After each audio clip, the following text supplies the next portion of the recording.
Bonjour, dans ce module, nous allons vous présenter MOCA 360, système d'évaluation et de développement des compétences en management.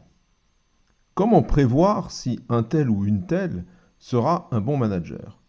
Et au-delà, pour mettre toutes les chances de son côté, quelles connaissances, quelles compétences faut-il posséder pour être un bon manager dans un contexte donné? Comment les identifier, comment les évaluer et comment s'en doter?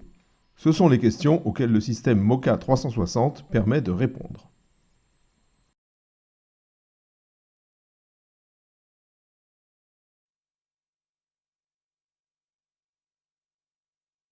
MOCA 360 se fonde sur les principes du management équitable. L'entreprise se transforme, son management également. Le management équitable traite à parité la performance économique d'une entité et l'épanouissement, le bien-être professionnel des salariés qui la composent. Il se fonde sur un dosage équilibré d'exigence et de bienveillance, et en cela s'inscrit pleinement dans les dynamiques actuelles de transformation visant à rendre les équipes plus autonomes et les entreprises plus libres ou plus agiles. Les principes du management équitable sont décrits dans cette charte. Elle a été élaborée par une quinzaine de dirigeants et de managers issus de multiples secteurs économiques, de grands groupes comme de TPE ou de PME. On y distingue 4 chapitres. La stratégie, l'organisation et la communication, les pratiques de management proprement dites, les questions sociales et les relations avec les parties prenantes externes. Comment prévoir donc si un nouveau promu fera ou pas un bon manager et, si nécessaire, de quels accompagnements il aura besoin? Pour cela, attardons-nous un instant sur le deuxième chapitre de la charte du management équitable, l'humain au centre du management.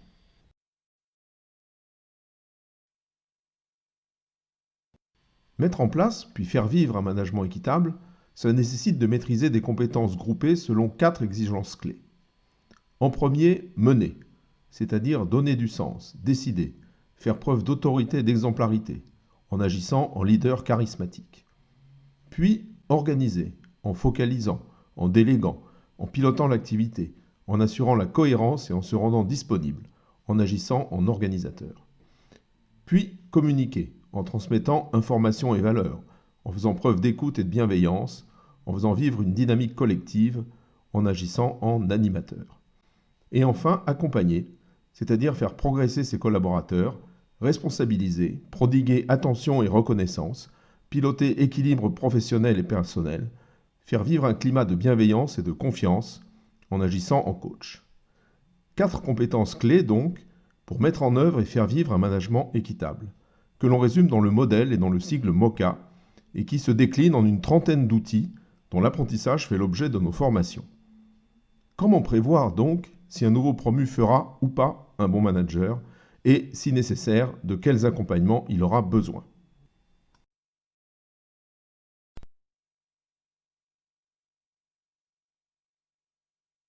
C'est précisément l'objet du système MOCA 360 qui vous propose une approche complète.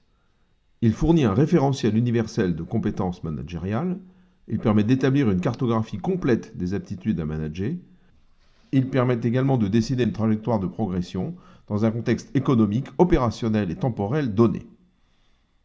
Alors comment ça se passe?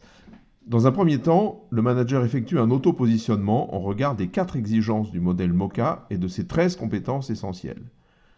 S'y ajoute également une centaine de thèmes de progression portant sur les connaissances, les pratiques et les comportements que doit maîtriser le manager.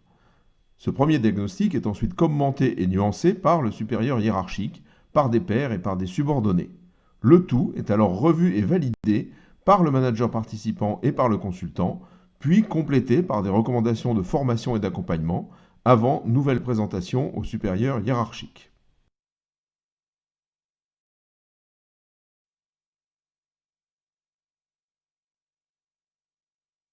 À l'issue de cette restitution, le manager mesure le chemin qu'il lui reste à parcourir pour pleinement tenir son rôle.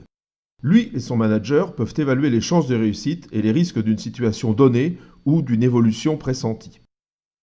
Ils sont alors à même de prendre en connaissance de cause les bonnes décisions. On confirme ou non le manager dans sa fonction, on engage des formations ou des accompagnements complémentaires en toute connaissance de cause. Si plusieurs managers d'une même entreprise sont concernés, les plans de formation et d'accompagnement peuvent bien sûr être mutualisés. Les consultants d'ACDE Conseil sont à même d'assurer des formations et des accompagnements en management. Pour les sujets relevant de compétences économiques, sociales, juridiques, numériques ou liées au métier, nous travaillons en relation avec les départements RH et les branches professionnelles en vue d'identifier les formations et prestataires complémentaires. Enfin, en fonction du contexte et de l'ampleur des évolutions attendues, et afin de mesurer les progrès accomplis, il est décidé d'une nouvelle évaluation et d'un bilan 6 mois à 1 an après.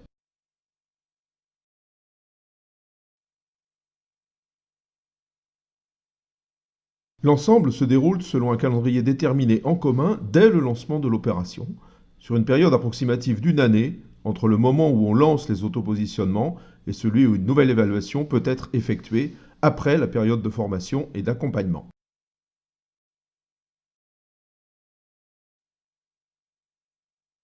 En résumé, vous voyez ici quelques exemples de questions.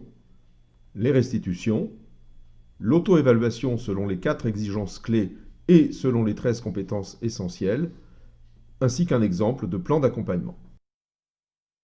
Voilà qui conclut cette brève présentation de MOCA 360, un système d'évaluation et de développement des compétences qui vous propose une approche complète basée sur un référentiel de management équitable, un autopositionnement collaboratif nuancé par l'entourage du manager concerné, une prise de décision qui sécurise le manager dans son rôle, des compétences qui se développent dans le temps, un processus suivi et accompagné tout du long. Merci pour votre attention, à bientôt.